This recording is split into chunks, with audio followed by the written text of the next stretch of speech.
তাদের ওই ঐতিহাসিক প্রেক্ষিতটা ছিল, ওইটাকে আমি রেনেসাঁসের ওটাকে মানবো না, হাই এগুলো ছিল। কিন্তু তাই বলে কি সেটাকে মুভমেন্ট বলবো?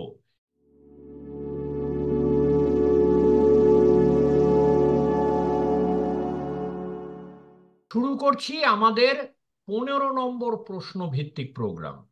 একটা বিষয়ের ওপর একটা নির্দিষ্ট প্রশ্ন উঠলে সেটা নিয়ে একটা প্রেজেন্টেশন দেওয়া হয়, তারপর সেই প্রেজেন্টেশনকে নিয়ে আমরা আলোচনা করি। সঙ্গে আছেন শেখ অভিক, মিতালি দাস, নবকুমার চক্রবর্তী, বিশ্বজিৎ মুখার্জি ও সজল সরকার। কোনো মন্তব্য বা প্রশ্ন নিচের কমেন্ট বক্সে লিখবেন, ওখানেই আমরা প্রয়োজন মতো উত্তর দেব। তাহলে আজকের প্রশ্নটা শোনা যাক।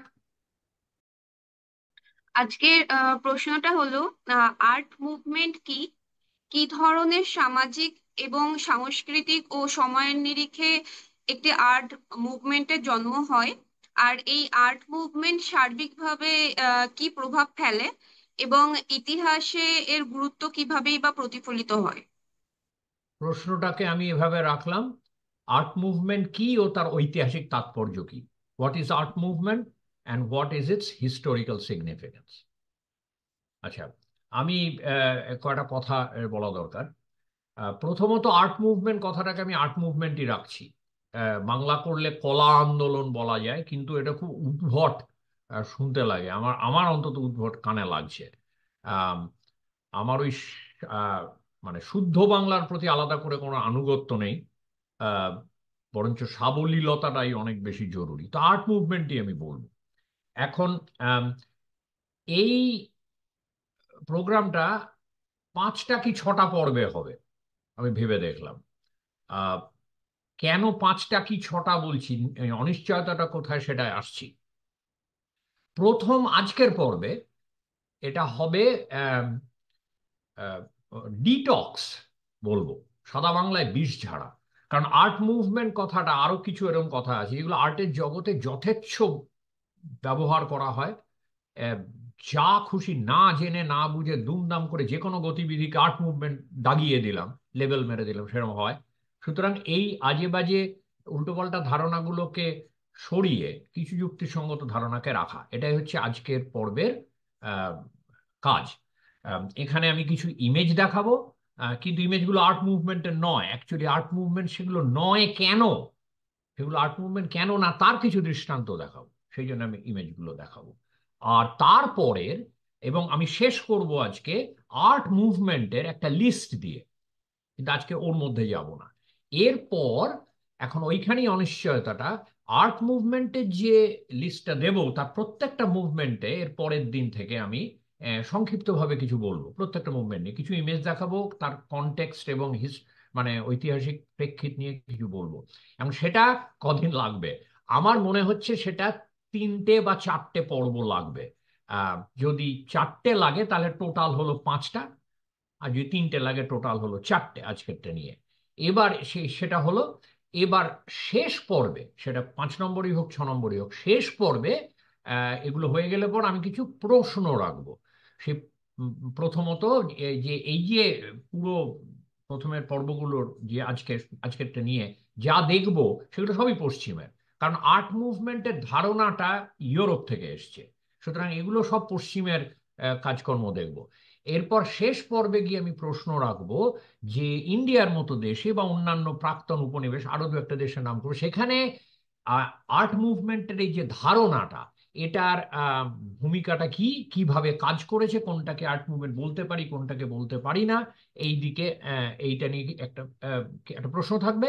আর একটা প্রশ্ন রাখবো যে আজকের কন্টেম্পোরারি আর্টের জগতে আর্ট মুভমেন্টের এই যে ধারণা বা এই আর্ট মুভমেন্ট ব্যাপারটার, এটার ভূমিকাটা কি, আহ, সেই প্রশ্নটা রাখবো। সেগুলো হবে ওই প্রশ্নগুলো নিয়ে ওই শেষ পর্ব। এ হলো ব্যাপার। তাহলে আমি প্রথমেই বলি what is an art movement, এটা বলি। জিজ্ঞেস জিজ্ঞেস করছি হোয়াট ইজ অ্যান আর্ট। যদি গুগল করো তাহলে এইটা বেরোবে: periods in art history characterise by shared style, technique, subject matter. এইটা আছে। এখানে আমি প্রথমেই এটাকে বাতিল করে দেবো, কারণ এটাকে প্রথমে বলছি art movement is a period. Art movement period নয়, একটা একটা সময়টাকেই আর্ট মুভমেন্ট বলে, এটা এটা একেবারেই ঠিক না। সুতরাং এটাকে আমি প্রথমেই বাতিল করে দেবো। অন্যান্য কথাগুলোর মধ্যে ঠিকঠাকই আছে মোটামুটি, কিন্তু প্রথমেই এটা গন্ডগোলটা হয়ে গেছে। এটা অক্সফোর্ড ইংলিশ ডিকশনারিতে এইটা পাবে। আর শেয়ার্ড স্টাইল ওর approach in visual arts adopted by a group of artist during a specific period, often defined by common themes, techniques, philosophies, reflecting broader social, political, cultural context. এটা বেশ পোক্ত definition. Shared কথাটা বলছে, group of artist বলছে, specific period বলছে, ইত্যাদি। কিন্তু আমার মনে হয়েছে এটা এটা এই দুটোর দিকে তাকিয়ে আমি আমার নিজস্ব একটা ডেফিনিশন তৈরি করেছি, যেটা আরো সংক্ষিপ্ত। সেটা হচ্ছে a historically grounded conscious collective effort emerging from a consensus about style অথবা styles and or idea অথবা ideas that unfolds over a finite period and leaves behind a discernible legacy। এখন এটা শুনলে, এটা সংক্ষিপ্ত তিনটের মধ্যে সবচেয়ে সংক্ষিপ্ত, কিন্তু এটা শুনলেই লোকের কঠিন লাগছে শুনতে, হয়তো লাগছে। সেই জন্য আমি একটু কাটাছেঁড়া করবো এটা। আচ্ছা, আমি যে এই দু লাইনের মধ্যে মেন মুখ্য টার্ম কি আছে। প্রথম হচ্ছে হিস্টোরিক্যালি গ্রাউন্ডেড, যেটা কিন্তু ওই দুটোর পিরিয়ডস ইন আর্ট হিস্ট্রি বলেছে প্রথমটা, কিন্তু সে ওটাতে তো প্রথম গলতিটাই হয়ে গেল, আর্ট মুভমেন্টকে পিরিয়ড বলছে, সুতরাং ওটা ওখানে হিস্ট্রি কথাটাকে আমি আহ, আমল দেব না। আমার যেটা বক্তব্য হচ্ছে, আর্ট মুভমেন্টের প্রথম শর্ত হচ্ছে হিস্টোরিক্যালি গ্রাউন্ডে, ঐতিহাসিক ভিত্তি থাকতে হবে। ইতিহাসের দিকে ইতিহাস মানে যে সমাজে আর্ট মুভমেন্টটা হচ্ছে সেই সমাজের ইতিহাস, সমাজের শিল্পের ইতিহাসের দিকে না তাকিয়ে কোনোদিন আর্ট মুভমেন্ট হতে পারে না। এটা একেবারে পরিষ্কার। প্রথম শর্ত হচ্ছে এটা ঐতিহাসিক ভিত্তি থাকতে হবে। এটা একটা আমি একটু কাটাছেঁড়া করছি আমারটাকে, এটা একটা ইম্পর্টেন্ট টার্ম। আরেকটা যে কনসাস হতে হবে, সচেতনতা থাকতে হবে। কোনো অচেতন ভাবে কোনো আর্ট মুভমেন্ট হয় না। কালেকটিভ হতে হবে, সমষ্টি। আর একা একা আর্ট মুভমেন্ট হয় না। এখন আমি আসছি পরে এইগুলোর কিছু কিছু একটু গন্ডগোলের জায়গাটা আমি বলবো। কিন্তু এখন ধরা যাক যে কালেকটিভ হতে হবে, অন্তত দু তিনজন লাগবে আর্ট মুভমেন্টে। আরেকটা যে কনসেনসাসটা, কনসেনসাস মানে যে ঐক্যমত, একটা এই মানে এই দেখো, এই কনসাস কালেকটিভ কনসেনসাস তিনটেই কিন্তু এই দ্বিতীয় ডেফিনিশনটার এই শেয়ার্ড কথাটার মধ্যে এই তিনটে আছে। আমি শুধু এগুলোকে একটু আলাদা করে জোর দেওয়ার জন্য আলাদা করেছি। কনসাস, কালেকটিভ, কনসেনসাস, তাহলেই তো শেয়ার হবে। শেয়ার তুমি করবে কি করে যদি সচেতন না হও?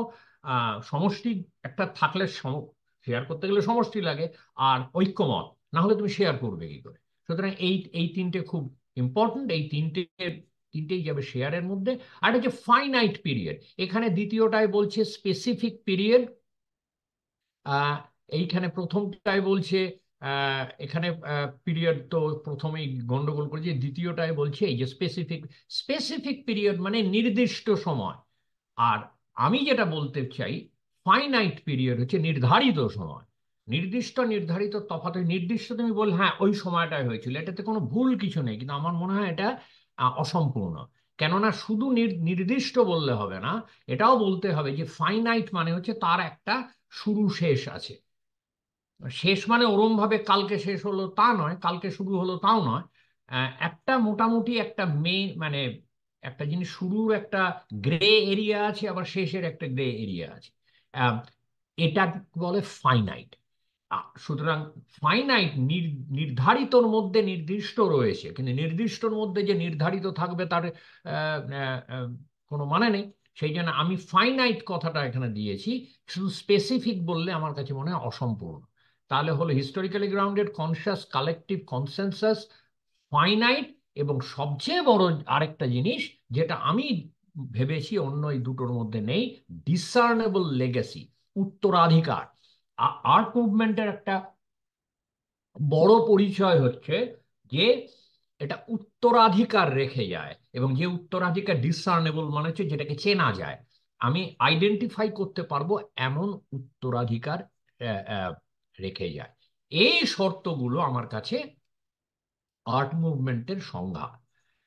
এখন এটা বলে নিয়ে আমি আবারও মানে আগে তো বললাম যে এই যেমন কালেকটিভের ক্ষেত্রে বা অন্যান্য, আমার সংজ্ঞাটাও যে একেবারে পোক্ত হলেও যে সব কিছুকে ধরতে পারবে তা নয়, ধারণ করতে পারবে তা নয়, কিছু কিছু জিনিস একটু এদিক ওদিক ফসকে বেরিয়ে পড়বে। সেগুলো নিয়ে আমরা আলোচনা করব যেতে যেতে। আজকে না, পরের দিন থেকে আলোচনা হবে, শেষের দিন ভালো মতোই আলোচনা হবে। যে এগুলো সব কি আমি কি টাইটলি ধরতে পারছি? আহ, বোধহয় না, অনেক সময় আমি নিজেই স্বীকার করছি। আচ্ছা, এবার আমি বলি হোয়াট ইজ স্টাইল। এই যে আমরা স্টাইল স্টাইল করি, আমরা কখনো ভেবে দেখেছি আর্ট কলেজে একবার গিয়ে ক্লাসে চিৎকার করে জিজ্ঞেস, বা টিচারদেরই জিজ্ঞেস করো না স্টাইল মানে, স্টাইলকে কিভাবে ডিফাইন করবে? স্টাইল কি? স্টাইল সব কিছুতে হয়। সে ফ্যাশনেও হয়, তোমার কথা বলাতেও হয়, একটা লোকের চলাফেরাতেও স্টাইল, সবকিছুতেই স্টাইল হয়। কিন্তু আমরা এখানে ভিজুয়াল আর্টস হচ্ছি, ভিজুয়াল আর্টসের স্টাইল কি? স্টাইল হচ্ছে visually perceptible outcome of a specific approach to material process and a variety of visual elements, line, color, texture, influenced by specific extraneous factors. এইটা হচ্ছে স্টাইল। তাতে দেখো ভিজুয়ালি পারসেপ্টেবলটাকে আমি বোল্ডে দিয়েছি। কেন? স্টাইলের, ভিজুয়াল আর্টসের স্টাইলের মূল শর্ত হচ্ছে এটাকে, মানে ভিজুয়ালি পারসেপ্টেবল মানে কি? ইন্দ্রিয় দিয়ে বোঝা, পঞ্চেন্দ্রিয় দিয়ে। কিন্তু ভিজুয়াল আর্টসে পঞ্চেন্দ্রিয়র দরকার, যদিও আজকাল অনেক জায়গায় সাউন্ড টাউন্ডের ব্যাপার আছে, এমনকি গন্ধও থাকতে পারে, কিন্তু মূলত তো ভিজুয়াল। সুতরাং পঞ্চেন্দ্রিয় মানে দেখা, ভিজুয়ালি পারসেপ্টেবল হতে হবে। স্টাইল, চিন্তার জায়গায় স্টাইলের অবদান নেই তা না, কম। স্টাইল মানে এটা না দারুণ আইডিয়া, ওটা একটা স্টাইলের আলোচনায় ওরম ভাবে মুখ্য আকার নেবে না। স্টাইল হচ্ছে আমাকে দেখে যেটা চিনতে পারি, ভিজুয়ালি পারসেপ্টেবল আউটকাম, যে পরিণতি, মেটেরিয়াল প্রসেস সংক্রান্ত, visual elements, line, colour, texture, composition, এই সংক্রান্ত। অ্যান্ড দেয়ার আর, মানে ইনফ্লুয়েন্স বাই এক্সটার্নাল ফ্যাক্টর, যেমন টেকনোলজি কিভাবে, এই যে ইমপ্রেশনিস্টদের আমি বলেছিলাম টেকনোলজির ইয়ের দিন, ইমপ্রেশনিস্টদের স্টাইলের একটা বড় যে কারণ, একটা একটা উপাদান ছিল, একটা উপকরণ ছিল হচ্ছে তোমার টিউবে রং আসা। এই এক্সট্রেনিয়াস মানে বাহ্যিক কারণ। তাহলে স্টাইল হচ্ছে ভিজুয়াল আর্টসে তোমাকে দেখে চিনতে হবে, সেটাই স্টাইল। এটা খুব বড় হয়ে দাঁড়াবে আমাদের এই এই মুভমেন্ট, আর্ট মুভমেন্ট বুঝতে। ভিজুয়ালি পারসেপ্টেবল হতে হবে, এবং এই জিনিসগুলো যেগুলো বললাম এখানে লিখেছি সেইগুলো ইনভলভ থাকতে হবে, তবে আমি একটা স্টাইলকে চিনতে পারবো। তারপরে স্টাইলে আমি অন্যদিকে আসছি, যে গ্রুপ স্টাইল, ইন্ডিভিজুয়াল স্টাইল, পরে পরে কথা হবে। আচ্ছা, what is the difference between a movement and a trend? একটা আর্ট মুভমেন্ট, আন্দোলন, আর একটা ট্রেন্ড মানে ধারা বা প্রবণতা। ধারা প্রবণতা দুটোই বোধহয় বলা যায়, এখানে দুটো তফাৎ কি? A movement leaves behind a legacy, উত্তরাধিকার রেখে যায়, আমি এটা মনে করি। আর ট্রেন্ড হচ্ছে it's a time specific phenomenon lacking lasting impact. ধারা আসে যায়, ধারার উত্তরাধিকার থাকে না, মানে সাধারণত থাকে না। এখন তুমি ওরকম আর্ট হিস্ট্রি থেকে তুলে এনে বলতে পারো একটা ধারার উত্তরাধিকার আছে, এরকম এরকম হতে পারে, কিন্তু সাধারণত আমি বলবো, আমি একটা অত জোর দিয়ে বলছি না, কিন্তু ধারার আন্দোলনের মধ্যে এটা আমার কাছে একটা বড় তফাৎ, যে একটা আন্দোলনের একটা উত্তরাধিকার থেকে, যে এখন কতটা উত্তরাধিকার আছে তার উপর নির্ভর করছে আন্দোলনটা, আহ, মানে ওই আর্ট মুভমেন্টটা কতটা মুখ্য বা মুখ্য না, কিন্তু উত্তরাধিকারের একটা জায়গা থাকেই। আর একটা হচ্ছে, এইবারে আমি আসছি আজকের যে ইমেজগুলো দেখাবো তাতে, art movement is not the same as style period or period style of art history. Art হিস্ট্রিতে যদি সার্ভে ক্লাসে যাও, ফার্স্ট ইয়ারকে যেটা পড়ানো হয়, তাতে বিভিন্ন, এটা পশ্চিমের ক্ষেত্রে মূলত শুরু হয়েছিল পশ্চিম থেকে, এখন ইন্ডিয়ার ক্ষেত্রেও তুমি দেখবে, ইন্ডিয়া বা চায়না বা এই ক্ষেত্রেও দেখবে ওইভাবে, মানে প্রথাগত আর্টিস্ট এটা থেকে সরে আসছে এখন, মানে বহু আহ, শিক্ষা প্রতিষ্ঠান এই পিরিয়ড স্টাইল পিরিয়ড থেকে সরে, বা পিরিয়ড স্টাইল থেকে সরে আসছে, যে পুরো যারা সরল রৈখিক, যে আহ, এক একটা পিরিয়ড এক একটা স্টাইলের মাধ্যমে পরিচিত। এইটা ইন্ডিয়ার ক্ষেত্রে আছে মৌর্য স্টাইল, গুপ্ত স্টাইল, কুষাণ স্টাইল, স্কাল্পচারে, আর্কিটেক্ট, এইগুলো, এগুলো তৈরি হয়েছিল আর্ট হিস্ট্রি ডিসিপ্লিন হিসেবে তৈরি হওয়ার সময়, ওইভাবে ক্লাসিফিকেশন শ্রেণী বিভাগটা সুবিধা হয়েছিল প্রথম দিককার ঐতিহাসিকদের। আজকে ওটা তুমি ওভাবে দেখতে পারো, কিন্তু ওটার উপর খুব বেশি জোর দেওয়ার বিপদ আছে। এবার আমি যেটা করব, আমি এই যে আর্ট হিস্ট্রিতে, পশ্চিমের আর্ট হিস্ট্রিতে পিরিয়ড স্টাইল বা স্টাইল পিরিয়ড বলে যেগুলোকে চিহ্নিত করা হয়, আমি সেরকম কিছু দৃষ্টান্ত দেব একটা দুটো ইমেজ দেখিয়ে। এবং এই জন্য দেব যে এটা বলতে যে এটা আর্ট মুভমেন্ট নয়, আমি এটাকে মুভমেন্ট বলতে রাজি নই। যদিও কোনো কোনো ক্ষেত্রে তুমি দেখবে ইয়েদের কিছু কিছু স্কলারের লেখা এটাকে মুভমেন্ট বলে ফেলছে। আচ্ছা, প্রথম হচ্ছে এই যে কথাটা চিনকেচেন্তো। চিনকেচেন্তো হচ্ছে বেসিক্যালি ইটালিয়ানে 16th সেঞ্চুরিকে বলে চিনকেচেন্তো, মানে 1500 বছরগুলোকে। এটার ইটালিয়ানে বলার স্টাইল হচ্ছে চিনকুয়েচেন্তো, এইভাবে বলে চিনকুয়েচেন্তো। চিনকুয়েচেন্তো একটা ইয়ে হয়ে গেছে ওই পিরিয়ডটাকে, এটাকে, যেটাকে আমি সঙ্গে স্ল্যাশ দিয়ে রেখেছি হাই রেনেসাঁস। এখন এই হাই রেনেসাঁসটাকে আমি কোটে রেখেছি। কোটেশনে কেন রেখেছি? এই রেনেসাঁস, এই যে এখানেও একটা সমস্যা যে আম, শুধু শিল্পের ইতিহাস না, ইতিহাসে আহ, মোটামুটি পশ্চিমের একটা ধারা ছিল। এবং খুব অবাক লাগবে শুনলে, এই 1960-70-এর দশক পর্যন্ত ধারা ছিল, কয়েকশো বছরের, যে ইতিহাসকে সরল রেখায় দেখা, সরল রৈখিক জায়গা থেকে দেখা। যে সভ্যতার জন্ম হয় খুব, মানে, মানে যেন একটা বাচ্চা যেরকম বড় হয় সেরকম খুব সরল, যে সভ্যতা খুব সিম্পল থাকে, সিম্পল মানে ইনফিরিয়ার, তারপরে সেটা খুব একটা প্রচন্ড বর্ধিষ্ণু জায়গায় যায়, দারুণ একটা ব্যাপার হয় হাই, তারপর সেটা আবার অবক্ষয় যায়। এটা ওয়েভের মতো দেখা। আর্টে এটা ভীষণভাবে, আর্ট হিস্ট্রিতে ভীষণ পাওয়ারফুল একটা মডেল। এবং এটা তোমার 60-70, কেন 60-70, এটা তো অন্য গল্প আছে, পোস্ট মডার্নিজমে বলেছিলাম যে 50-এর দশক থেকে যে সমস্ত সভ্যতা, পশ্চিমী সভ্যতা একটা বড় প্রশ্ন শুরু হয়, যেখান থেকে পোস্ট মডার্নিজম আসছে, যে এই মডেল, অনেকগুলো প্রশ্নের মধ্যে এটা একটা ছিল, যে হিস্ট্রি যে এই মডেলে আমি দেখছি সভ্যতা, তাহলে পশ্চিমের সভ্যতায় বিংশ শতাব্দীতে প্রথমার্ধের মধ্যে দুটো অত বিধ্বংসী যুদ্ধ হলো, দুটো বিশ্বযুদ্ধ, অ্যাটমিক বম হলোকস্ট হলো, 60 লাখ লোককে কনসেন্ট্রেশন, তাহলে কি পশ্চিমের সভ্যতায় কি এটা হাই জায়গা? অত ইন্ডাস্ট্রিয়াল রেভলিউশন বিশাল একটা হাই ব্যাপার হলো 19th-19th সেঞ্চুরিতে, তারপরে 20th সেঞ্চুরিতে, এটা কি বলবো তাহলে? এটাকে কি আমি হাই জায়গা বলতে পারি? নাকি এটা বলবো পশ্চিমের সভ্যতা একটা অবক্ষয়ে পৌঁছে গেছে? এটা নিয়ে একটা ডিবেট শুরু হলো। এইটা একটা কারণ হচ্ছে, একটা অনেকগুলো কারণের মধ্যে একটা হচ্ছে ইতিহাসের চর্চায়, আর্ট হিস্ট্রিতে আরো একটু পরে ঢুকেছে। ইতিহাসের চর্চায় এটা যে যে মানুষের সভ্যতাকে আমরা এভাবে দেখবো না, যে সরল রেখায়, সেইটা ঢেউটা এসে আর্ট, আমরা কিন্তু সেটা পাইনি। আমি যখন আর্ট হিস্ট্রিতে ট্রেন্ড হয়েছি তখন তখনও এইটাই ছিল।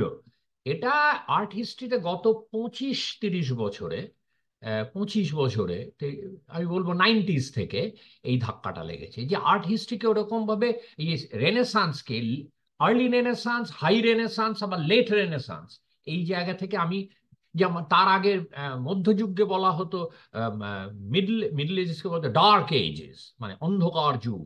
এটা তো একটা বায়াস, যে তুমি ওটা মনে করছো ওদের এই, মানে রেনেসাঁসটা হচ্ছে আলো দেখাচ্ছে। আম, আম, মধ্যযুগ তো আমরা বলি না মধ্যযুগীয় বর্বরতা, এটার মধ্যে একটা বায়াস আছে। হ্যাঁ, মধ্যযুগে যেরকম ভাবে টর্চার ফর্চার করতো, তোমার দেখবেন আমরা তো অনেক সিভিলাইজড, এই যে জিনিসগুলো, এটা কিন্তু মিশেল ফুকো যদি পরে এর অনেক আহ, অন্যভাবে অ্যানালাইজ করেছে। এবং তারপর একটা বড়, যেটাকে রিভিশনিস্ট ট্রেন্ড বলে, আহ, সই যাও পোস্ট মডার্নিজম একটু বলেছি, 60-70-এর দশক এগুলো বদলাতে, হিস্টোরিয়ানরা ওভাবে দেখে, কিন্তু আমাদের পপুলার কালচারে এমন ভাবে ঢুকে গেছে, আমরা এখনো বর্বরতা বলতে মধ্যযুগীয় বলি। আর আমরা তার মানে কি, আমি উল্টো দিকে সিভিলাইজ, সেই জায়গায় প্রবলেম আছে। কিন্তু এই আর্ট হিস্ট্রির ক্ষেত্রে না, আমি এইটাকে এই যে হাই রেনেসান্স হচ্ছে দা ভিঞ্চি, মিকেলাঞ্জেলো, রাফায়েল, এই সময়টা, যেটা হচ্ছে 16th সেঞ্চুরি। যদিও এই এই যে লাস্ট সাপার দা ভিঞ্চি, এটা 1498-তে করা, মানে 1498। 1500 থেকে 16th সেঞ্চুরি শুরু হচ্ছে 2 বছর পরে। কিন্তু আমি এটাকে চিনকে, এটা কোয়াত্রোসায়েন্তো হবে। কোয়াত্রোসায়েন্তো হচ্ছে 15th সেঞ্চুরি।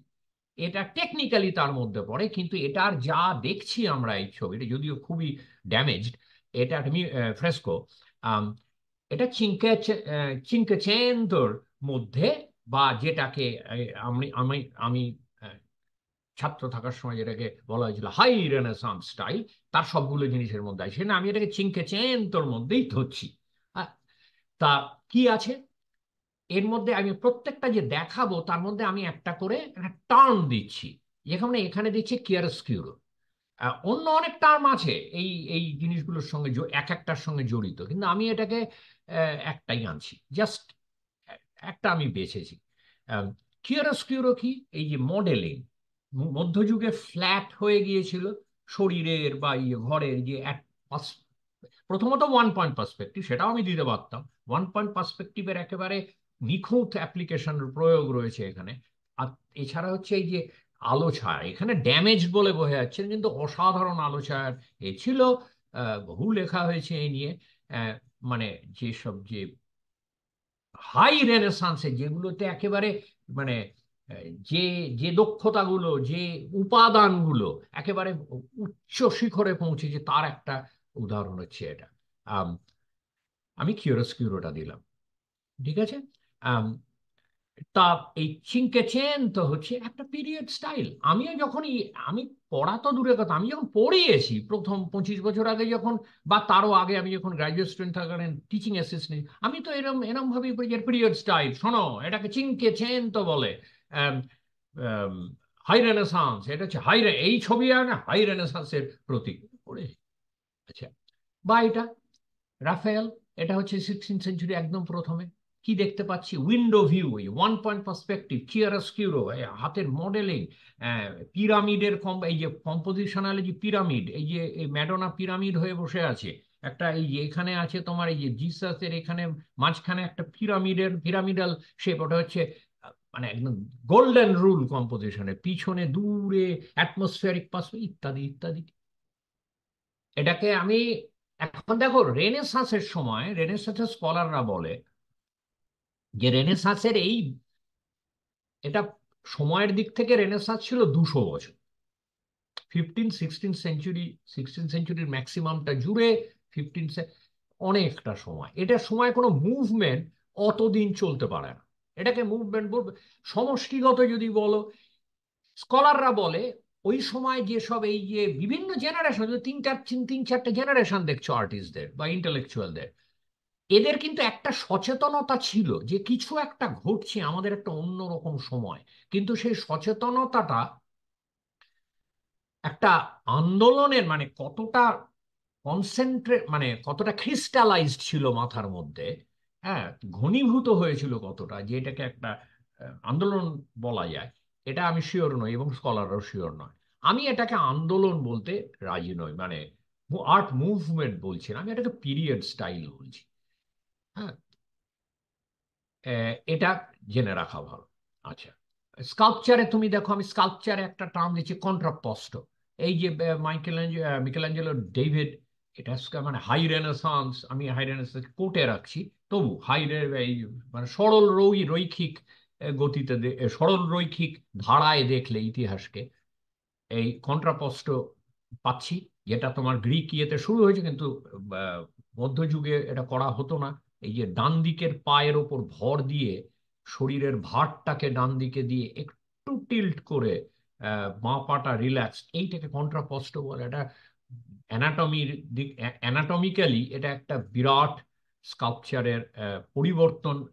রেনেসাঁস কি, এটা তো প্রাচীন এগুলোকে তুলে আনছে। রেনেসাঁস কথাটার মানে হচ্ছে রিঅ্যাওয়েকেনিং, নবজাগরণ যাকে বলে। সুতরাং এটা তো আগে ছিল, গ্রিক স্কাল্পচার, রোমান স্কাল্পচার তো দেখতেই পাবে।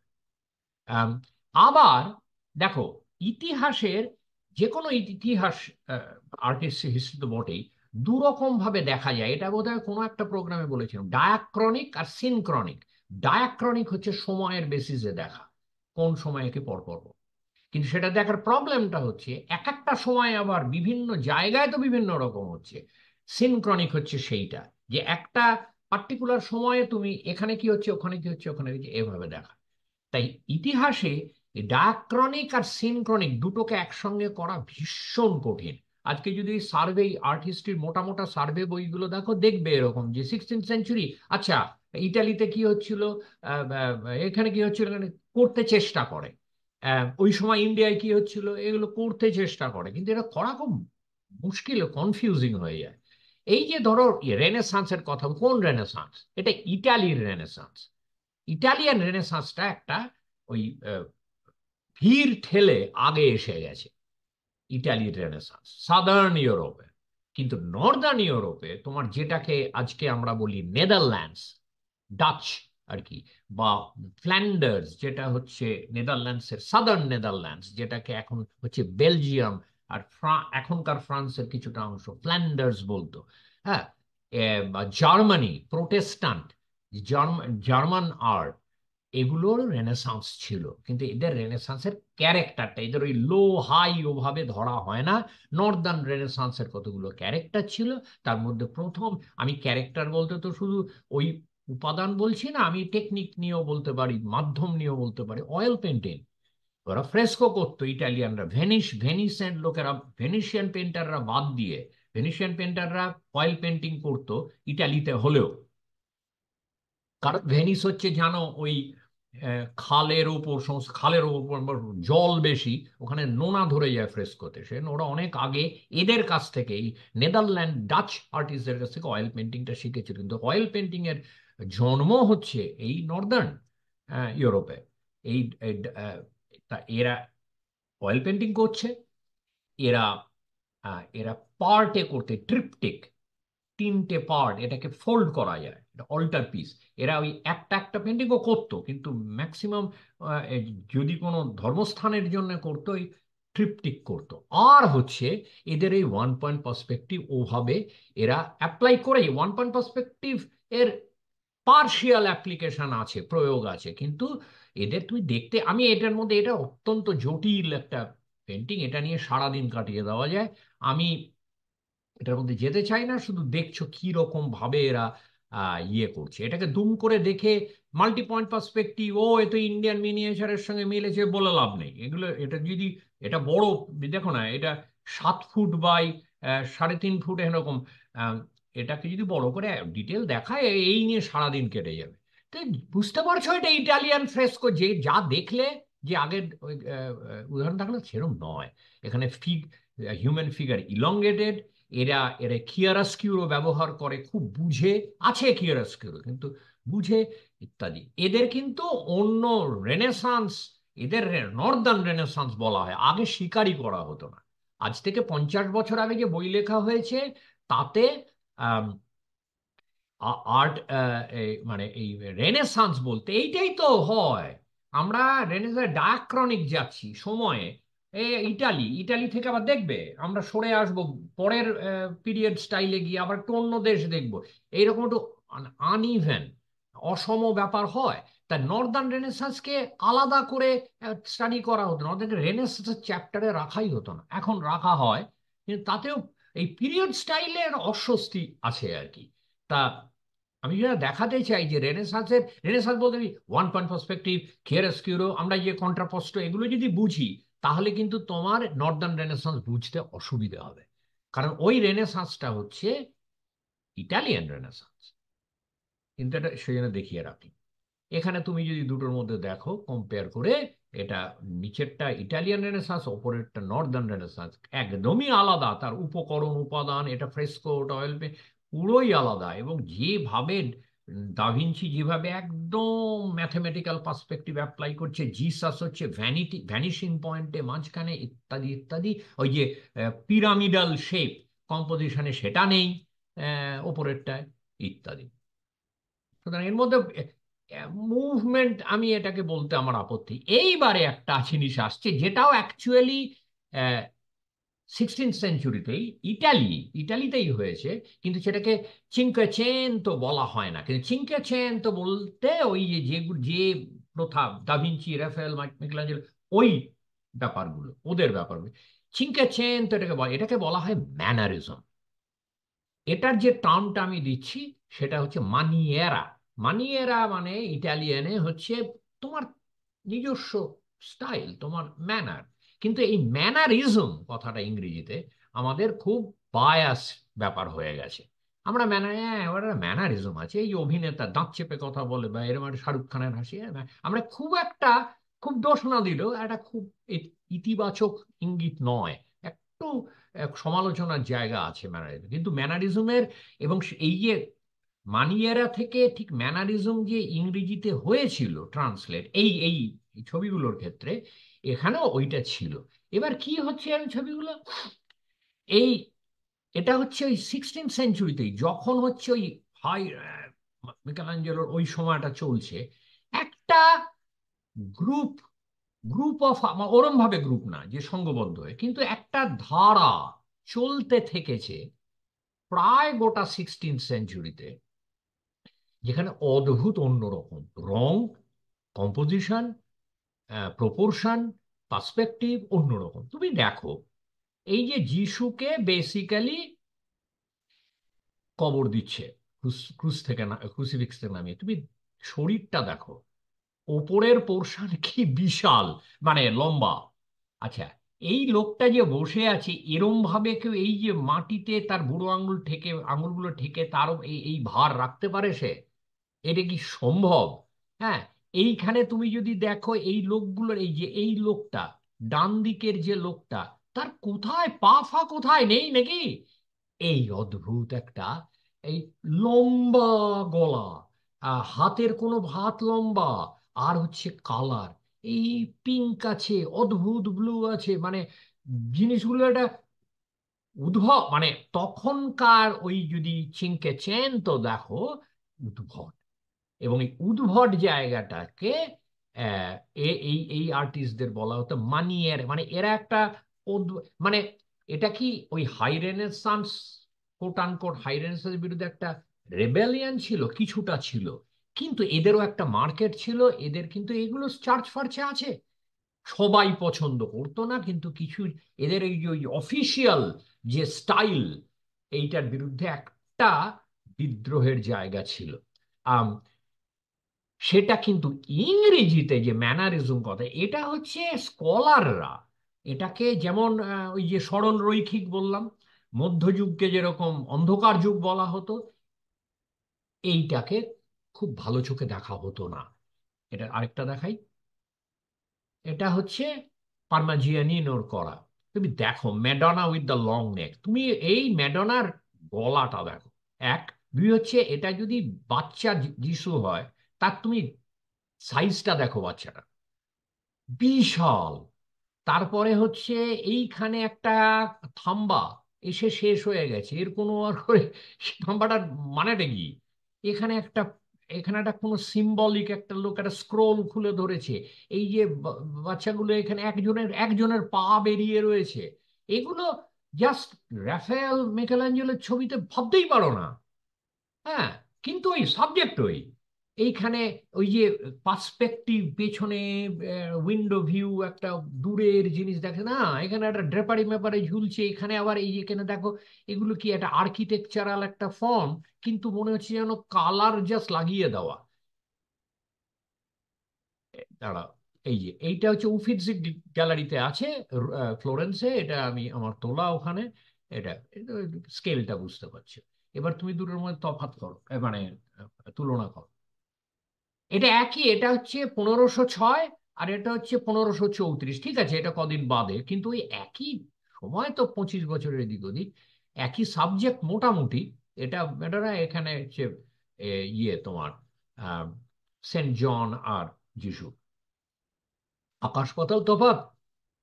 এটাতে স্কলাররা যারা 19 বা 20th সেঞ্চুরির প্রথম দিকে যারা স্টাডি করছিল, তারা বলে এ আবার কি রে, এটাকে আমি অ্যাকসেপ্ট করব তখনকার কার হয়েছিল বলে, এগুলোও তো চার্চে ছিল কিন্তু। আর তারপরে তুমি যদি রং দেখো, মোভ আছে, পিঙ্ক আছে, আরো আছে ছবি, আমি তো দেখাচ্ছি দুটো মাত্র।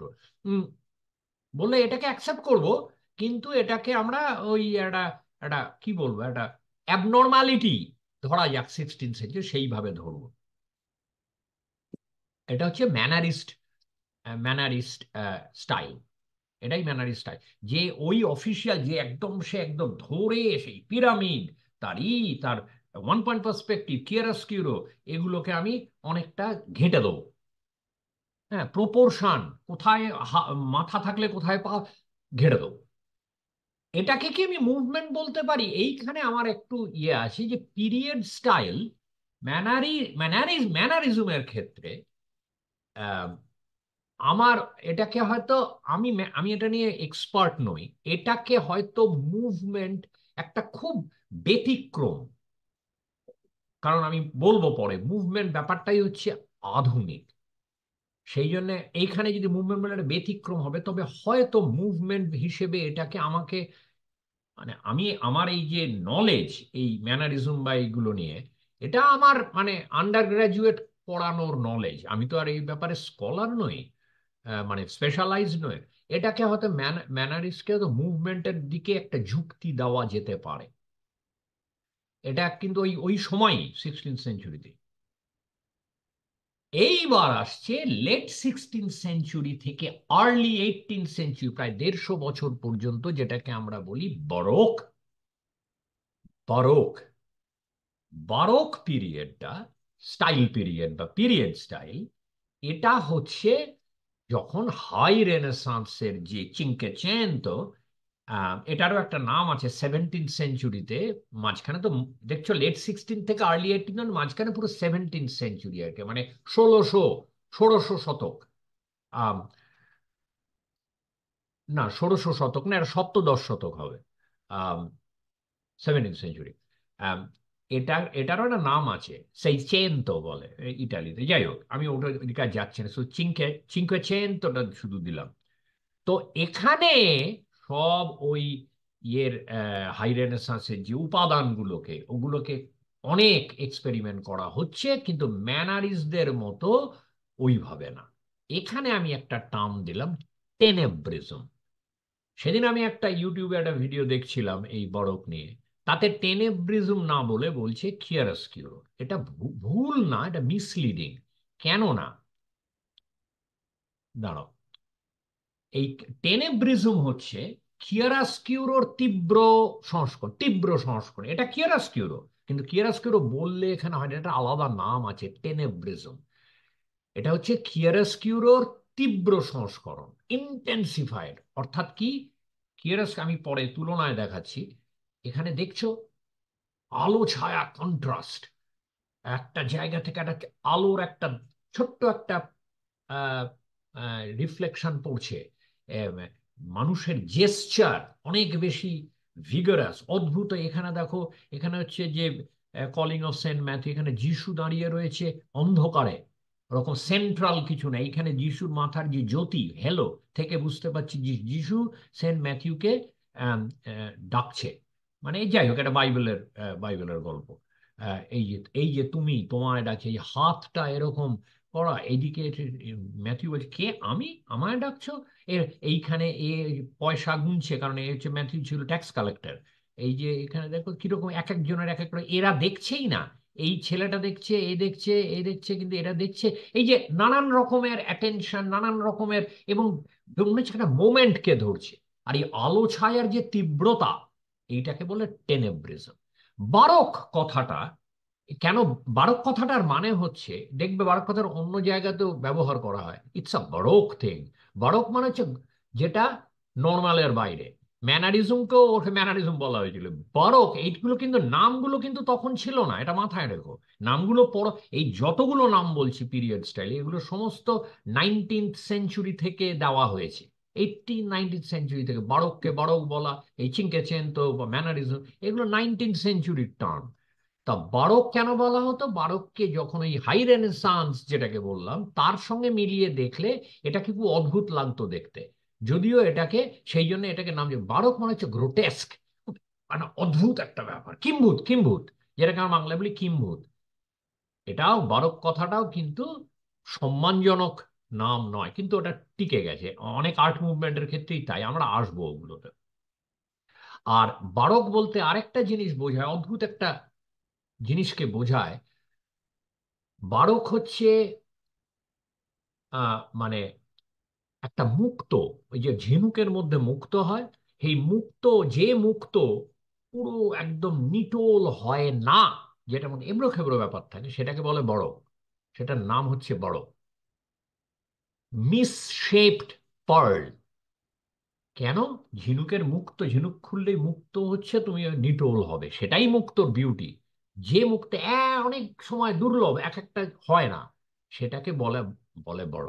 সুতরাং ওই মানে একটা অ্যাবনর্মাল কিছু, নর্মাল একটা ব্যবস্থা, তার মানে অ্যাবনর্মাল কিছু। তা এই বড় কথাটা টিকে গেছে।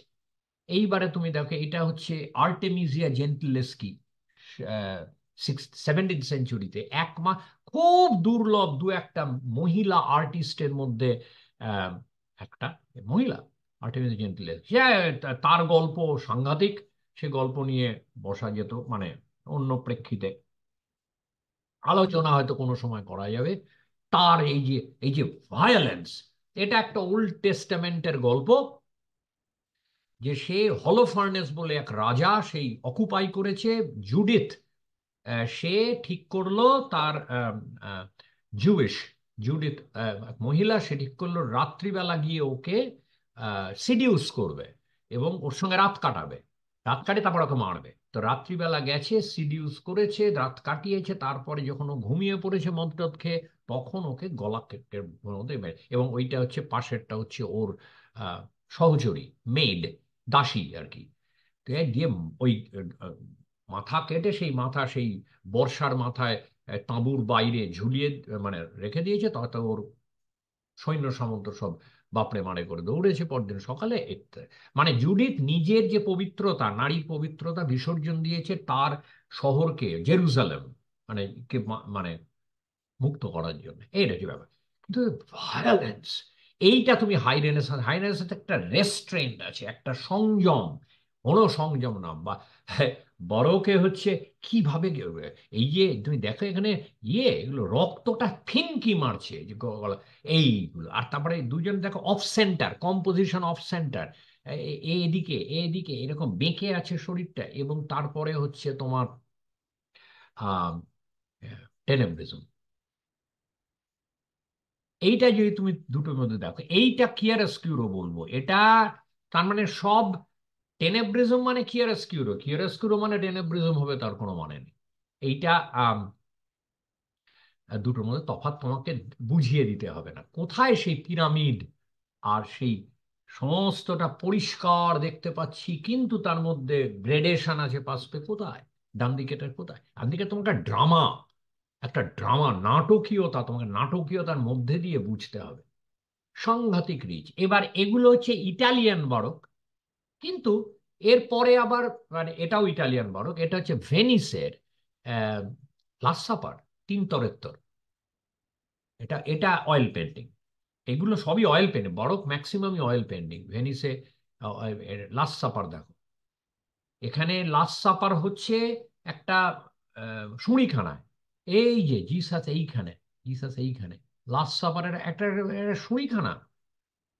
তুমি তুমি পার্সপেক্টিভটা দেখো, টেবিলের পার্সপেক্টিভ, এটাকে যদি তুমি তুলনা করো এই চিনকে চেনতোর সঙ্গে, আহ, একদম এই এই দাভিঞ্চির লাস্ট সাপারটাকে অনেকে কোয়াত্রোসেন্তো ধরে।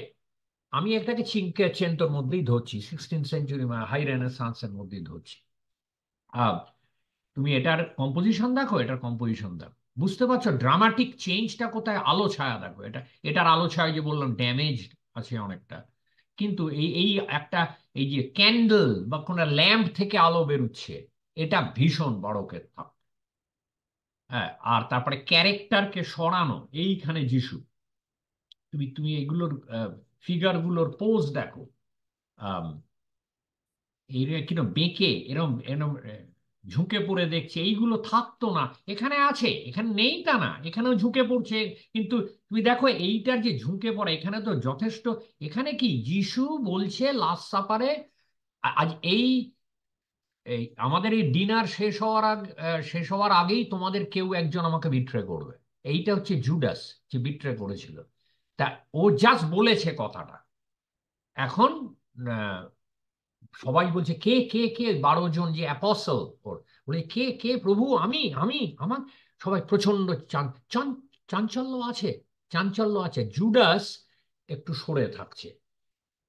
হ্যাঁ, কিন্তু এখানে তা না, ওই মোমেন্টটাকে ধরছে। এখানে খাওয়া দাওয়া হচ্ছে তার আগে জুডাসই বিট্রে করেছিল, তারপরে ও এই ডিনার শেষ হওয়ার আগেই ওকে ধরলো যিশুকে এসে রোমান সোলজাররা।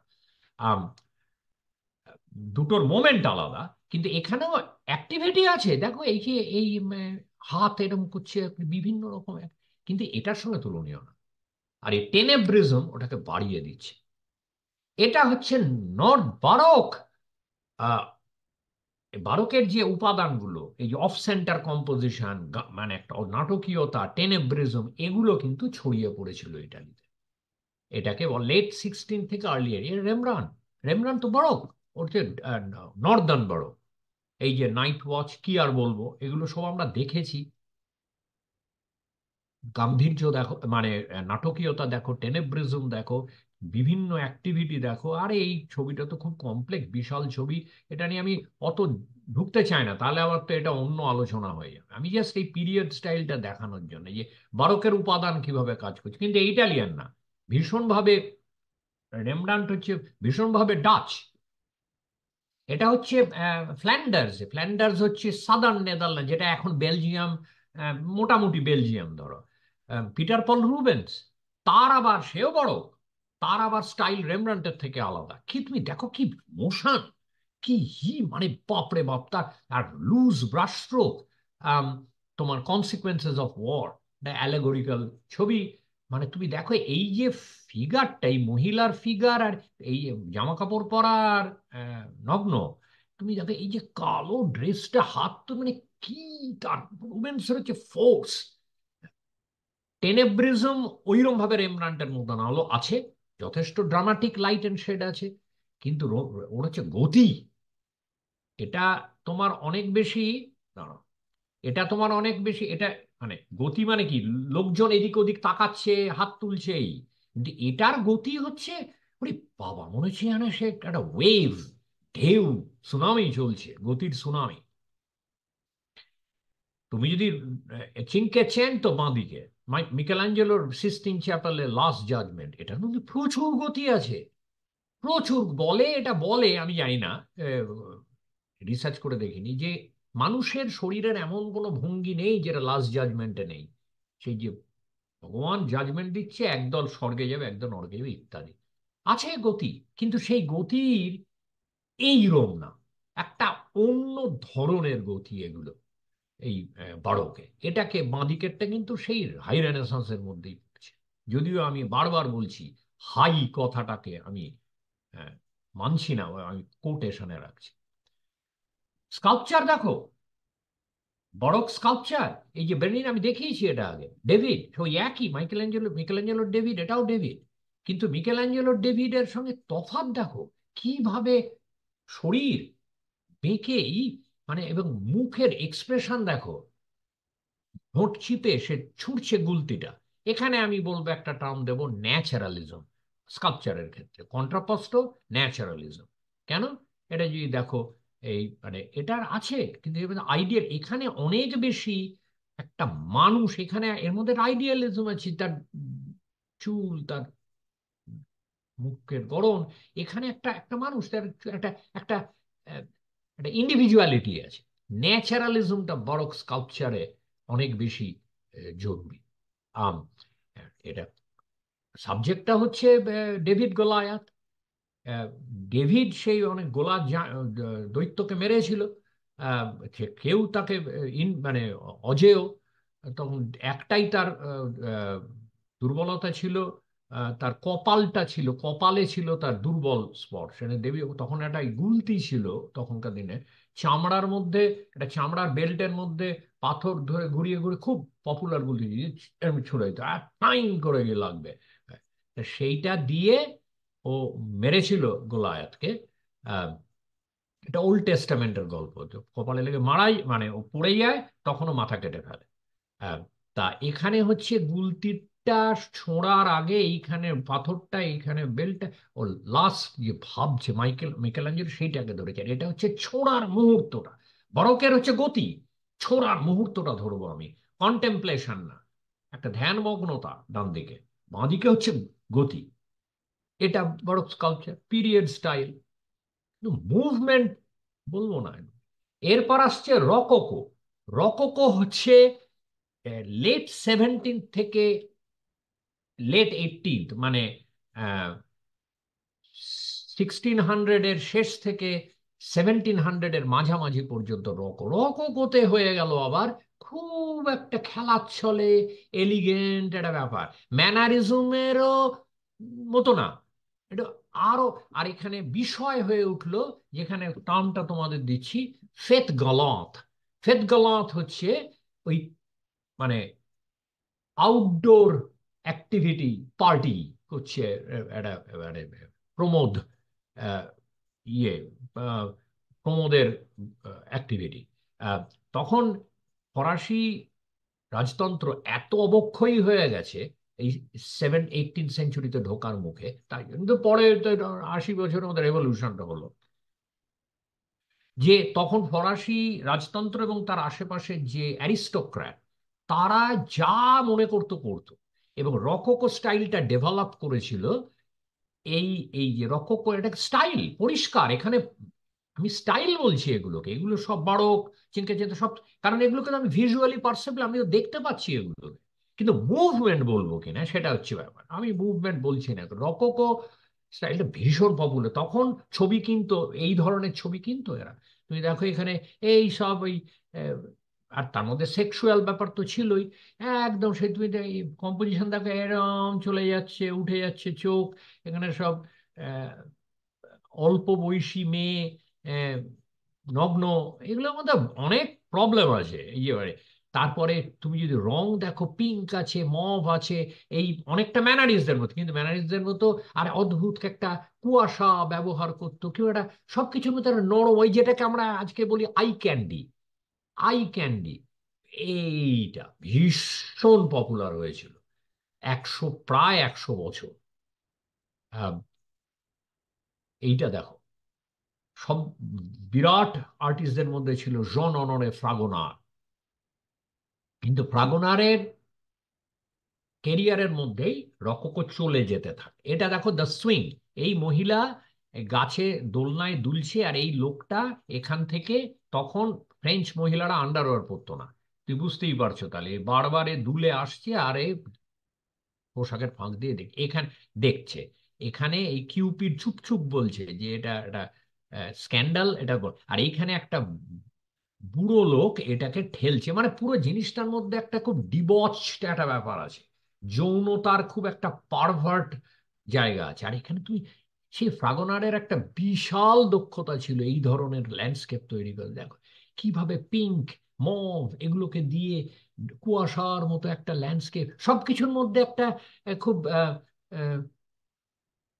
লুকোপুসুমুনু ব্যাপার আছে, সুন্দর সুন্দর সুন্দর সুন্দর, নাইস প্রিটি, একেবারে সেই কি অদ্ভুত। তুমি যদি ফ্যাগনারের পেন্টিং সামনে থেকে দেখো, যে মানে তোমাকে ধরে রাখবে অ্যাটেনশন। কিন্তু বুঝতে পারছো এইগুলোর আহ, মানে সমস্যাটা কোথায় তৈরি হবে এরপর। এবার যদি তুমি এটার সঙ্গে এই রকোকোর সঙ্গে বরক কম্পেয়ার করো, দেখবে রকোকো কিন্তু বরক থেকে নিচ্ছে এই যে সব এইদিকে অফ সেন্টার কম্পোজিশন, গতি, ইয়ে, কিন্তু ওগুলোকে কি বলবো, মার্কেট করার জন্য একটা ইয়ে করে ফেলছে, মানে অ্যাকসেপ্টেবল করে ফেলছে। বরকের ওই যে ভিগোরাসনেস ওটা নেই খুব, যেটা একটা ভিগোরাস মুভমেন্ট সেটাকে করে দিচ্ছে নাচের তালে, বুঝতে পারছি, সফট করে দিচ্ছে।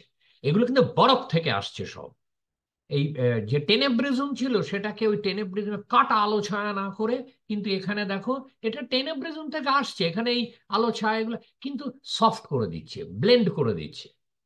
রকোকো অনেকে বহু স্কলার বলেছেন, মানে তখন, এখন আমরা ওইভাবে দেখি না, বলেছে rococo is a perversion of the বড়।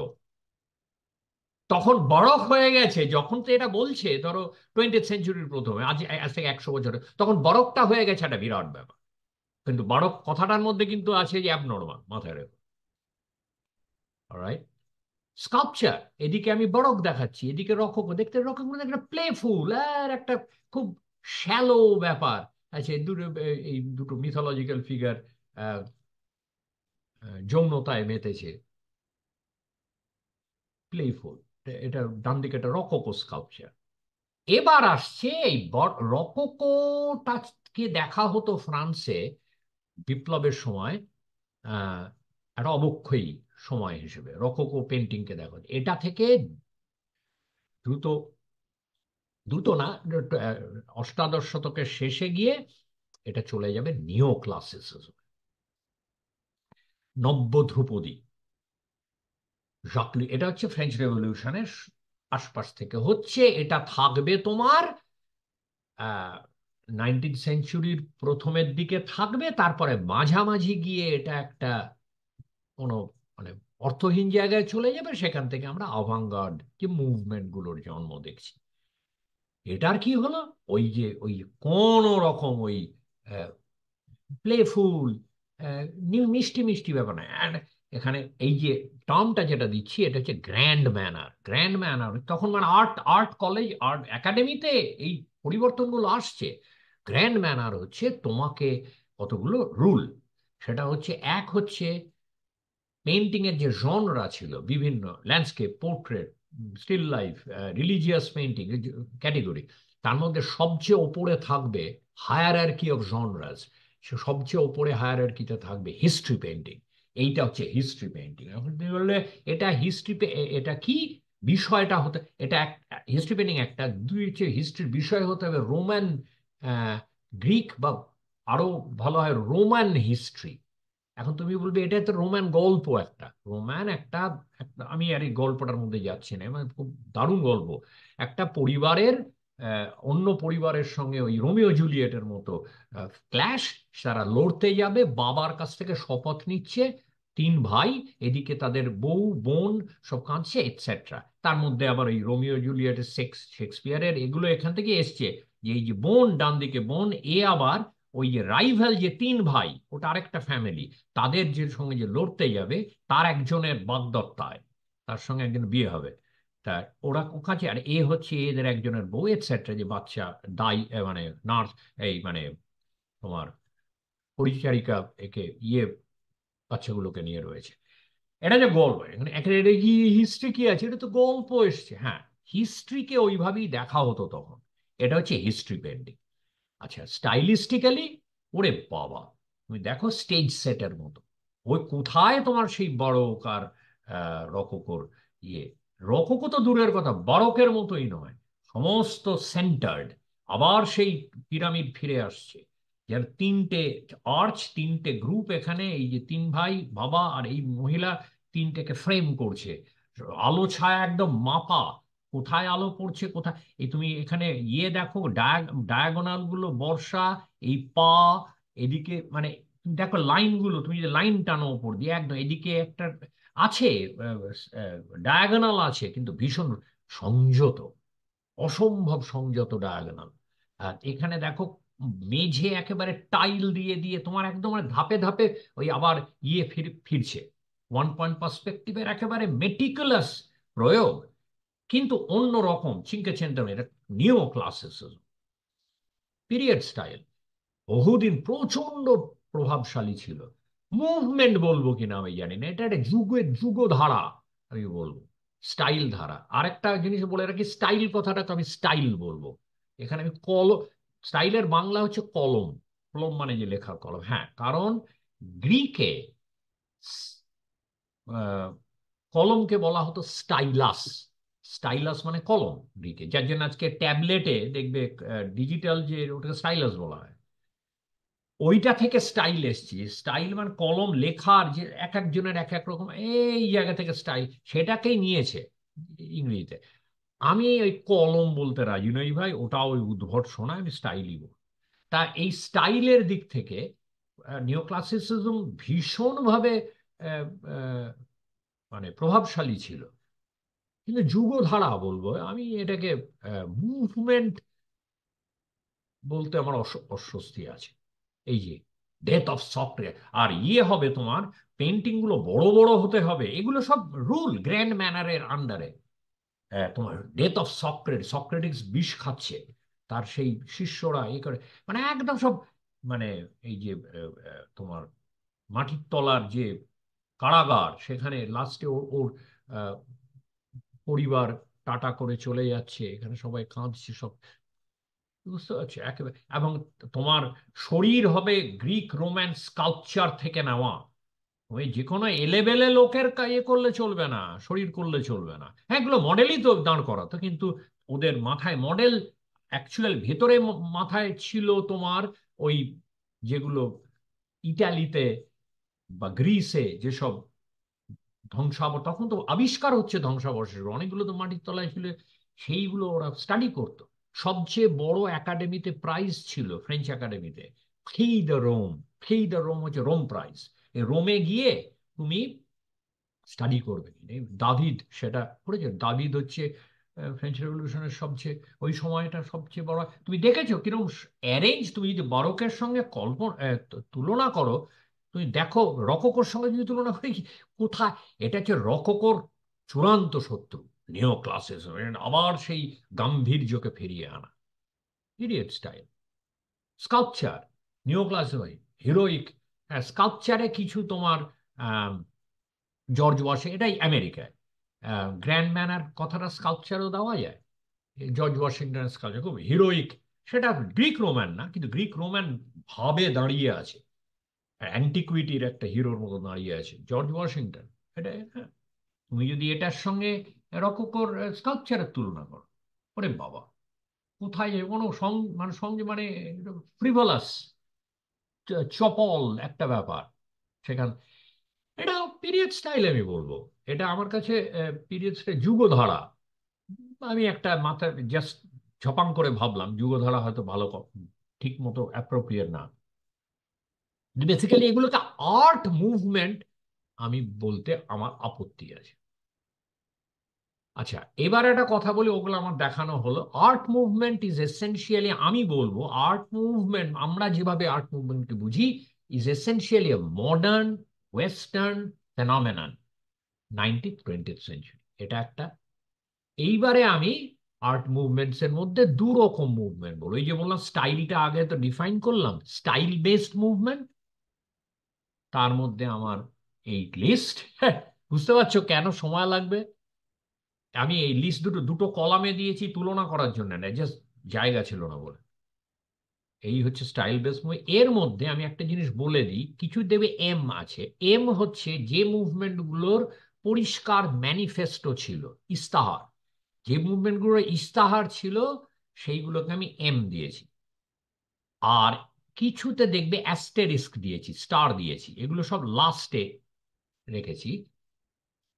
এগুলোর সম্বন্ধে কিছু কথা আছে এক একটা সম্পর্কে, যেগুলো এই যে বললাম আমার ডেফিনিশনে পুরো ফিট নাও করতে পারে, এগুলো সম্পর্কে আমার কথা আছে, এগুলো লাস্টে রেখেছি। কিন্তু বাকিগুলো মোটামুটি সময় দিয়েই আমার সাজানো। কিন্তু শুধু এই স্টার দেওয়াগুলো আমি শেষে রেখেছি, কিন্তু যখন আমি আলোচনাগুলো করব, এই স্টার দেওয়াগুলোকেও আমি ওই সময় অনুযায়ী ক্রোনোলজিক্যালি বসাবো। এখানে আমি একদিকে রেখেছি আর কি। আরেকটা হচ্ছে স্টাইল, এগুলো স্টাইল এগুলো দেখে বোঝা যে হ্যাঁ এটা এই স্টাইল, এবং সেই অনুযায়ী একটা মুভমেন্ট তৈরি হয়েছে। আর হচ্ছে আইডিয়া বেসড মুভমেন্ট, এটাতে হচ্ছে এইগুলো, তার মধ্যে এম দেওয়া আছে, তার মধ্যে স্টার দেওয়া আছে, কিন্তু আহ, এটা সংখ্যায় কম। আহ, এগুলো হচ্ছে আইডিয়া বেসড। এই হচ্ছে আমার লিস্ট, যেটা থেকে আমি আগামী দিন শুরু করব, স্টাইল বেস থেকে শুরু করব। আমার মনে হয় তিনটে পর্ব তো লাগবে, চারটেও লাগতে পারে। স্টপ শেয়ার করি, এবার যদি কিছু কথাবার্তা থাকে আর আচ্ছা, সুরদা, এই যে ম্যানারিজমের জায়গা থেকে ম্যানারিজমের যেখানে কথাটা বললে, সেই এই যে মানে মানে ওখানেও ওখানেও যেমন প্রত্যেকটা আর্ট মুভমেন্টেই যে একটা ডিনায়াল মোডটাকে মানে সবসময় একটা খুব সাধারণভাবে কাজ করছে, মানে এটা এটা একটা খুব কমন জায়গা। তো এটা এটা তো এরকম নয় যে দল বেঁধে একদল লোক মানে এটাকে মানে আগের কিছু স্টাইলকে ডিনাই করতে শুরু করলো এবং তারপরে একটা নতুন ধারার জন্ম নিল। আর সেটা তো ছড়িয়ে ছিটিয়ে আছে, মানে দেশটা তো আর একটা জায়গায় নয়, অনেকগুলো জায়গায়। তুমি কিসের কথা বলছো? আজ যা দেখালাম না এরপরে না, যে? আজকে যেটা দেখালে আমি বলছি যে হ্যাঁ, আর্ট মুভমেন্টের এই যে বিভিন্ন যে ইজম গুলো আসছে, তার একটা কোথাও কমন ফ্যাক্টর আমি খুঁজতে চাইছি। সেটা হচ্ছে যে ওই ডিনায়াল মোড, মানে আগের আগের যে স্টাইলাইজেশন গুলোকে আমি অন্যভাবে, আমি যে হ্যাঁ, কিন্তু হিস্টোরিক্যালি গ্রাউন্ডেড, যেটা বলি ঐতিহাসিক একটা প্রেক্ষিত, যে আগের গুলোকে ডিনাই করতে গেলে তোমাকে তো ইতিহাসের দিকে পেছন দিকে তাকাতে হবে। এখন ব্যাপারটা হচ্ছে পেছন দিকে তাকিয়ে কি হচ্ছে। এই আগে আজকে যেগুলো দেখালাম সেগুলো আমার বক্তব্য হচ্ছে পিছন দিকে তাকিয়ে তাদের একটা কনসাসনেস ছিল। ইটালিয়ান মানে রেমব্রান্ডই বলো, যে কারাভাজ্জিওই বলো, এটা তো এক এক জেনারেশনের ব্যাপার না, 300-400 বছর ধরে চলেছে, ছিল। কিন্তু তাদের ওই ঐতিহাসিক প্রেক্ষিতটা ছিল, ওইটাকে আমি রেনেসাঁসের ওটাকে মানবো না, হাই এগুলো ছিল। কিন্তু তাই বলে কি সেটাকে মুভমেন্ট বলবো? কেননা এই মুভমেন্টের জায়গাটা আমি আরো ঘন করে আনতে চাইছি, যেটা পরের দিন আমি ব্যাখ্যা করবো ভালো করে। এইটা হচ্ছে ব্যাপার, যে তোমার যে ডিনায়ালের ব্যাপার, ওটা এই মানবো না, আবার এরা খুব রেসপেক্টও করতো। মানে হ্যাঁ, ক্যারাভাজ্জিওর অসম্ভব রেসপেক্ট ছিল রাফায়েলের প্রতি। এনে ভেবো হ্যাঁ, না যে ছাড়া সব ফালতু না, ভীষণ রেসপেক্ট ছিল। আবার ওকে অতিক্রম করে যাব, সেই জায়গাটা ছিল।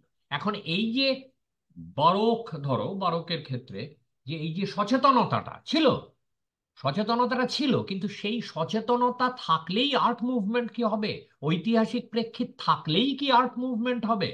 হ্যাঁ, এইটা হবে প্রশ্ন আর কি।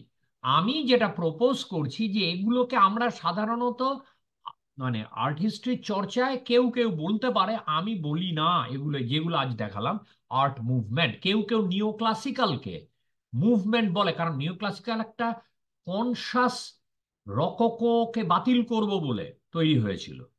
এবং তারা একটা, হ্যাঁ, এবং যেহেতু আরো একটা জিনিস আসবে, সেটা হচ্ছে যে আর্ট মুভমেন্ট সব সময় কয়েকটা আর্টিস্ট জড়ো হওয়া নয়, অনেক সময় প্রাতিষ্ঠানিক জায়গা থেকে আর্ট মুভমেন্ট হতে পারে। আমি যে লিস্ট দিয়েছি তাতে বাহাউস আছে। বাহাউসে এখন প্রাতিষ্ঠানিক, সেখানে তাহলে ফ্রেঞ্চ একাডেমির জায়গা থেকে যে তফাৎগুলো হচ্ছে রেভলিউশনের আগে, সেটা তো নিও ক্লাসিসিজম আসছে। সেটাকে কি আমি মুভমেন্ট বলতে পারি? এগুলো নিয়ে মানে কথা থাকতে পারে। আমি জাস্ট ওটাকে মুভমেন্ট বলছি না এক্ষেত্রে। মুভমেন্ট কি বলবো? আহ, মানে আমি আমি ওরম ভাবে জোর দিব না এগুলো মুভমেন্ট না, বলছি না। কিন্তু পিরিয়ড স্টাইলকে মুভমেন্ট বলতে আমার একটা একটু প্রশ্ন সমস্যা। থেকেই যায়। আবার ম্যানারিজমে ওই প্রশ্নটা জাগছে, চিনকে চেন তো বা বড়কে, আমার প্রশ্নটা অনেক কম, আমার অস্বস্তিটা অনেক কম। ম্যানারিজম, রকোকো, রকোকোটা মার্কেটের জন্য হয়েছিল স্রেফ, ওই অ্যারিস্টোক্রেসি ওইসব চাইছিল, তখন যে কি অবক্ষয় হয়ে গেছে অ্যারিস্টোক্রেসি ফ্রেঞ্চ ভাবতে পারবে না। কিন্তু নিও ক্লাসিসিজম আর বারোক নিয়ে আমার একটু অস্বস্তি আছে। এটা আহ, কিন্তু মুভমেন্ট তাও, এরপর যখন আমি মুভমেন্টে ঢুকবো তখন বুঝতে পারবে আমি কেন বলছি। অস্বস্তি থাকলেও আমি ওগুলোকে মুভমেন্ট বলতে চাই না কেন, সেটা পরিষ্কার হবে আশা করি আস্তে আস্তে। আহ, আমার একটা প্রশ্ন আছে, সেটা হচ্ছে তুমি বললে যে আর্ট কলেজের কথা উঠলো, তো সেইখানে আমার মনে হলো, আচ্ছা, প্রশ্নটা এলো, সেটা পৃথিবীর কোন কোন দেশে প্রথম আর্ট কলেজ তৈরি হয়, মানে আমরা এখন এখন যেভাবে বুঝি আর্ট কলেজ, এটা কোন আচ্ছা, দেশে এবং কোন প্রথম সময়? প্রথম তৈরি হয় 16, মানে আমরা বুঝবো না সে আর্ট কলেজ, সেটা যে মানে কিন্তু মানে যেটাকে আমরা আজকে তাকিয়ে বলবো আর্ট কলেজ, কিন্তু আমরা ওটার ওই কারিকুলাম বা এই দিয়ে কোনো আমাদের মাথায় ঢুকবে না। তোমার হয় ইটালিতে, ইটালিতে বোলোনিয়া, ফ্লোরেন্স, এসব জায়গায় ডিজাইন ডেজিগনো বলতো, এটা ডেজিগনো বলতো, একাডেমি তৈরি হয়। কিন্তু তার যে কারিকুলাম এবং তার যে শিক্ষা শিক্ষা দেওয়ার পদ্ধতি, এটা ছিল অন্য। তোমাকে অ্যাপ্রেন্টিস হতে হবে, তারপরে তোমাকে গিয়ে একজন আতেলিয়েরে কাজ করতে, মানে যেটা তোমার স্টুডিওয়ে কাজ করতে হবে। তারপরে তার ফ্রেস্কোতে, এটা কমপ্লিটলি ইটালিয়ান, ফ্রেস্কোতে তুমি ওদিকে একটু দেবদূত আর কারো ওই যে একটু গাছ, এগুলো ফিনিশ করলে কিছুদিন করতে করতে তোমার উত্তরণ হচ্ছে, এবার বলে যা হয়ে গেছে তোর। আর ওই ডেজিগনো থেকে মানে ডিজাইন একাডেমি থেকে ওখানে একটা কিছু একটা সার্টিফিকেট দিত নিশ্চয়ই, কিন্তু তারপরেও তোমার এই অ্যাপ্রেন্টিসের জায়গাটা ছিল। এরপর তোমার যেটাকে আমরা আর্ট কলেজ বলে রেকগনাইজ করতে পারবো, সেটার জন্ম হচ্ছে 1648 সালে, 17th সেঞ্চুরিতে, ফ্রেঞ্চ একাডেমি। ফ্রেঞ্চ একাডেমি বললে ভুল শোনায়, মানে একাডেমিটা মধ্যে অনেক কিছু ছিল, যাই হোক। তার মধ্যে যে যে আম, যে আর্টের, সেইটা হচ্ছে আমরা বুঝতে পারবো। যদিও তুমি বুঝতে পারবে না, সেখানে স্কাল্পচার শেখানো হতো না, স্কাল্পচার পরে এসছে, স্কাল্পচার শেখানো হতো না অন্যভাবে, কিন্তু তুমি একটা লাইভ ড্রয়িং ক্লাস করছে, করছে, এগুলো ছিল। আর তারপরে তোমার 17th সেঞ্চুরির মাঝামাঝি বলছি, তারপরে তোমার রয়্যাল একাডেমি তৈরি হয় ইংল্যান্ডে। তার 100 কিছু, মানে 18th সেঞ্চুরির মাঝামাঝি অ্যারাউন্ড রয়্যাল একাডেমি তৈরি হয়। রয়্যাল একাডেমি থেকে কারিকুলামটা আরেকটু, মানে যেগুলো আমরা আমাদের আর্ট কলেজে এখনো বস্তা পচা চালিয়ে যাচ্ছে, ওইগুলো মোটামুটি রয়্যাল একাডেমির থেকে এসছে। এরপরে যেটা হয়, ফ্রান্সে তোমার রেভলিউশনের সময় 18th সেঞ্চুরির শেষে গিয়ে সমস্ত আমূল পরিবর্তন করে দেওয়া হয়, ফ্রেঞ্চ একাডেমিকে ভেঙে দেওয়া হয়, করা হয় ইনস্টিটিউট দো ফ্রান্স, ফ্রেঞ্চ ইনস্টিটিউট, এবং তার মধ্যে তৈরি করা হয়, এবং দাভিদ ছিলেন এটার একটা বিরাট হোতা, যে একদম ঢেলে সাজাবো। তার মধ্যে যে একোল দে বোজার, স্কুল অফ ফাইন আর্টস, এই যে ভাগগুলো, যেটা আজও আছে একোল দে বোজার, সেইটা হয় ফ্রেঞ্চ। এগুলো কিন্তু ফ্রেঞ্চ রেভলিউশনের পরে হয়েছে। তো তোমার প্রশ্নে, তারপরে তো ভেঙেছে, করেছে, করতে করতে আমি আর্গিউ করব যে 20th সেঞ্চুরির প্রথম দিকে গিয়ে আর্ট ট্রেনিংটা, আগে কি হতো, তুমি যদি ওই যে মানে একদম ইটালিতে 16th সেঞ্চুরি থেকে, তার মধ্যে 17, 18, 19, প্রায় 300-350 বছর যদি তোমার ওই একাডেমির ছাপটা না থাকতো, যেটা ব্রিটিশ আর্টিস্টদের দেখবে RA, নামের পরে RA, কি রয়্যাল একাডেমিশিয়ান, বা ARA, অ্যাসোসিয়েট রয়্যাল একাডেমি, বিভিন্ন পদ আছে, এইগুলো যদি না থাকতো তাহলে তুমি কোনো কমিশনই পাবে না, কমিশনই পাবে না তুমি। এটা ছিল নিয়ম তোমার মোটামুটি 19th সেঞ্চুরির মাঝামাঝি পর্যন্ত। এরপরে তো ভাঙছে, এরপরে তো আভাঙ্গার্ড যে মুভমেন্ট গুলো এই জিনিসটাকে ভাঙছে। একল দেবসার আজও আছে, কিন্তু তার কারিকুলাম বদলে গেছে। আমি বলবো যে 20th সেঞ্চুরি, বিংশ শতাব্দীতে ঢোকার মধ্যেই বেসিক্যালি আর্ট এডুকেশন, আর্টে যে আমি একটা কলেজে গিয়ে শিখবো, এটা এটা আমি বলেছিলাম ওই ন্যাচারালিজম রিয়ালিজমের ইয়েটায়, দ্বিতীয় ভাগটায়, মোটামুটি আহ, এটা আর নেসেসারি না। আজকে তুমি বড় আর্টিস্টদের বহু লোককে দেখবে যারা কোনোদিন আর্ট কলেজ, সেইখান থেকে যে স্বশিক্ষিত কথাটা আসে, যে কি কি একটা জটিল আলোচনা, আমরা এটাকে ওই দুটো জায়গায় আলোচনা করেছি, বোধহয় রিয়েলিজম ন্যাচারালিজমে, আর একটা হচ্ছে ওই যে শিশু প্রাপ্তবয়স্ক, ওতে আমার একটা বড় আলোচনা, যে এই পিকাসোর জেনারেশন, যারা তোমার একেবারে টিনেজার, মানে 20th সেঞ্চুরিতে ঢোকার সময় একেবারে ইয়াং, দুশো, এদের জেনারেশন, এই আর্ট কলেজের যে ট্রেনিং, এই জিনিস কারো কিছুটা আছে, কারো পুরোটা আছে, কারো একদম নেই। মানে এরা প্রমাণ, এদের জেনারেশন প্রমাণ করে দিয়েছে যে আর্টিস্ট হতে গেলে আর্ট কলেজের ট্রেনিং তোমার না হলেও চলবে। এই হলো ব্যাপার। আর আজকে তো ডেফিনেটলি আজকে আর্টিস্ট তো তুমি আর তোমার ওই মানে হ্যাঁ, এখন তুমি বলবে আম, আহ, আহ, ইন্ডিয়াতে বড়দা না শান্তিনিকেতন এই দেখে গ্যালারি শো, হ্যাঁ ডেফিনেটলি ওগুলো আছে, নেই তা না। আবার একেবারে কোথাও কেউ পড়েনি, ও একটু পরে ছেড়ে দিয়েছে, কিন্তু তার পোর্টফোলিও এমন যে দিচ্ছে শো, সেরকমও আছে। আজকে তোমার ওইরকম না যে ও তুমি রয়্যাল একাডেমি আর এ নেই, বা এ নেই, তোমার এই ছাপ নেই, তোমাকে কমিশনই দেবো না, ওরকম একেবারে 100% তো নয়। আজকে বহু 20th সেঞ্চুরি বিখ্যাত আর্টিস্ট আছে যাদের আর্ট এডুকেশন হয় খাপছাড়া, নাহলে একেবারেই নেই। এই হলো ব্যাপার।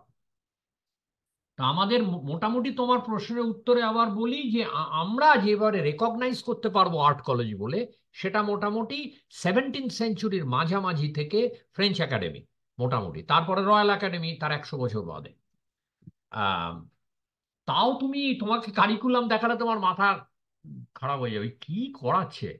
তারপরে এই যে 18th সেঞ্চুরির পর এই 19th সেঞ্চুরিতে গিয়ে স্কাল্পচারকে তো মনে করো, ওই যে বলে না স্কাল্পচারে তো ইনফেরিয়ার স্ট্যাটাস ছিল, পাথর কাটা এরকম এগুলো তো আর্টিসানদের কাজ। এটা 19th সেঞ্চুরির তে গিয়ে স্কাল্পচারটাকে ইনকর্পোরেট করা হয়েছে আহ, তোমার আর্ট কলেজের ট্রেনিং এ। তাও কি শেখানো হতো?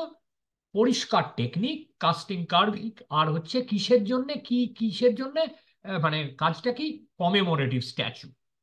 কারণ স্কাল্পচার বলে তো আর কিছু ছিল না, সেটা তো 19th সেঞ্চুরি একেবারে শেষ থেকে রদা থেকে ব্রাকুসি থেকে হচ্ছে।